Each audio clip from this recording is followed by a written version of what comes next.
A very warm welcome to all of you, our viewers and listeners of our Critical Thinking Live series. I have great pleasure today to be discussing with one of the newest appointees at the head of that and helm of development UN agency, UNOPS, and his name is Jorge. He's been recently given the mandate, and we've been speaking today around the issues of green infrastructure.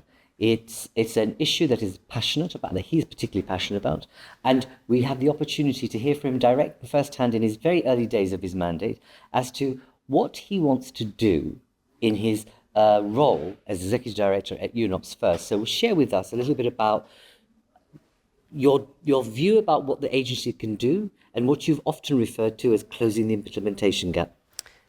Yeah, Dharmendra, the implementation gap is one of the overlooked gaps. We very often discuss climate and sustainable development from a point of view of financing and policy, but we know that even when the financing is available, and by the way, it's not available, but if it would have been available and the enabling context would have been provided, we would still miss the capacity for implementation. So the role of UNOPS, being a non-programmatic agency, but definitely focus on getting things done on infrastructure and procurement, is providing the capacity for implementation and narrowing the implementation gap. This is particularly important on climate.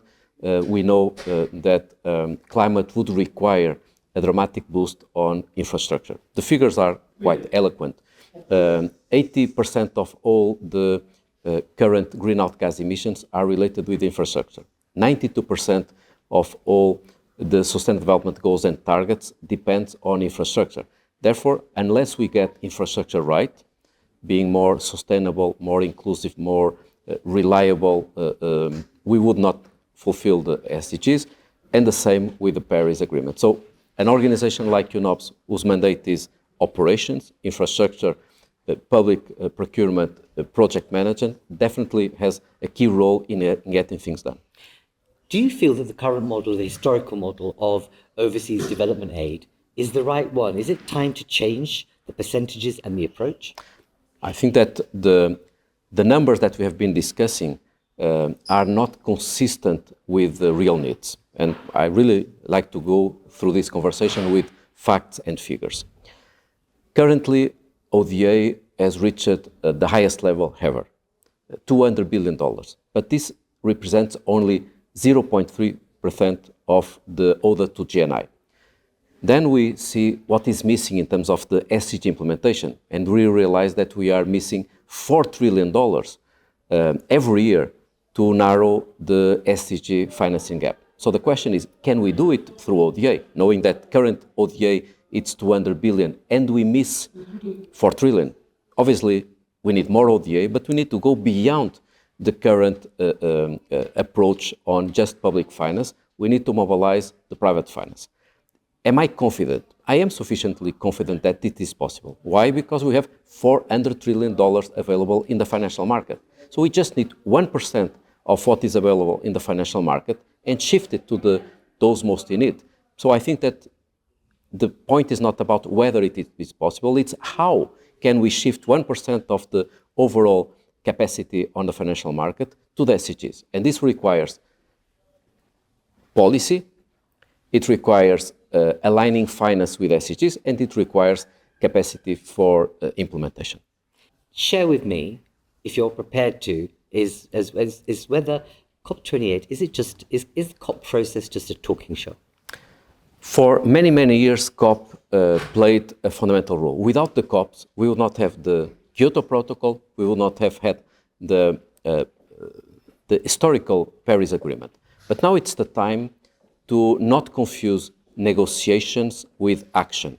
We still need negotiations to address some of the leftovers. First, we need to raise ambition and to make the national determined contributions, the national targets, consistent with 1.5 degrees, knowing that currently we are going towards a trajectory of 2.5 to 2.9 degrees. So we need more ambition, revised NDCs, national determined contributions. Then we need to compatibilize short term with mid and long term, and making sure that we are not just aiming to be neutral by 2050 or even 2040, we really need to reduce emissions by 43% by 2030, and now we are projecting an increase by 3%.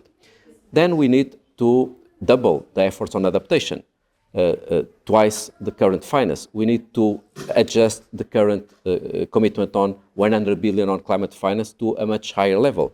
We need to get the loss and damage fund totally operationalized. We have to phase out and phase down all support to fossil fuels. But this is just about the COP. This is the COP. But climate action is not just about the COP.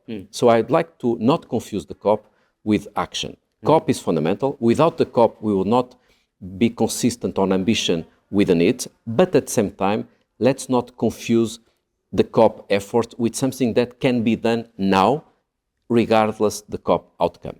We have all the information that is needed. We know that climate change is urgent. We have been hearing from scientists for 3 decades that we are in a trajectory to climate action. We know that it is manageable because we have a policy compact that shows that with the right policy reforms, pricing, financing, we can do it. We know that it is profitable because we know that with the right policies on decarbonization, on adaptation, we are not spending, we are investing. The amount that we are investing has a return on investment. We know, according to all the data, that going green, decarbonizing, getting net zero will generate a 5% increase on GDP by 2030, 4 times more jobs on renewable energy. So there is no reason to hesitate. Climate change is urgent, it's manageable, and it is profitable. So let's get things done, focus on the COP, but let's not confuse the COP with the action that can be done in our daily efforts, in our companies, in our households, in our country, in our municipality.